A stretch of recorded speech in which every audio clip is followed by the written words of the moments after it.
Ah, keren cadas. Refli Harun. Ja, ini abang kita.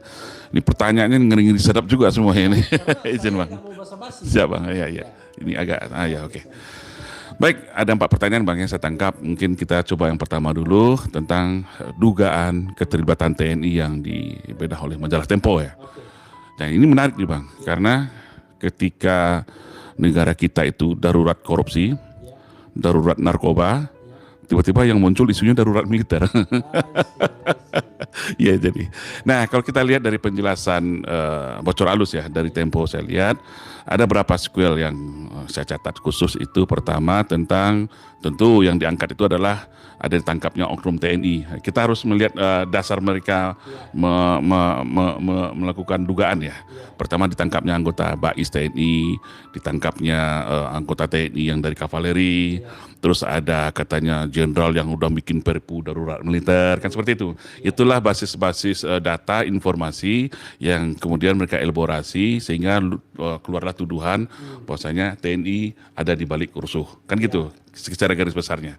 Jadi gini bang, sederhana sebenarnya kalau saya melihat apakah itu betul atau tidak, itu asal dugaan atau itu sebuah propaganda juga ya. Yang pertama perlu dicatat adalah apa sih untungnya buat TNI? Ciptakan rusuh ya kan gitu kan.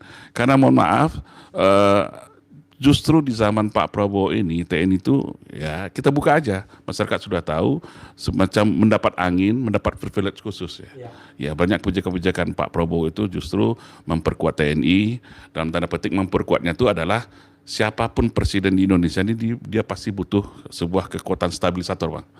Nah kita lihat masing-masing presiden kita mempunyai karakter masing-masing ya. Kalau Pak Jokowi dulu kan menggunakan Polri sebagai kekuatan stabilisator keamanan, stabilitas pemerintahannya. Nah mungkin saja saya lihat, mungkin ada nggak senang atau nggak suka nih dengan kehadiran TNI lagi di panggung pentas kekuasaan gitu kan. Jadi wajar aja ketika ada tuduhan-tuduhan dari pihak-pihak tertentu yang menggiring supaya TNI ini supaya seperti kembali 10 tahun yang lalu, tidak hadir di dalam peta kekuasaan, pusaran kekuasaan. Terus yang kedua, kalau hanya berdasar 10 tahun terakhir, sorry, ya baik. Terus terkait kalau dasar argumentasinya adalah tertangkapnya anggota BAIS, mohon maaf, BAIS kan bagian intelijen.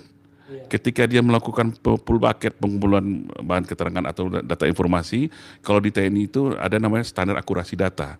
Ketika A1 itu dia harus berada di lapangan, Pak. Yang mungkin entah apes, entah apa, entah ini sebuah skenario kita nggak tahu, tiba-tiba dia ketangkap, entah apes ya.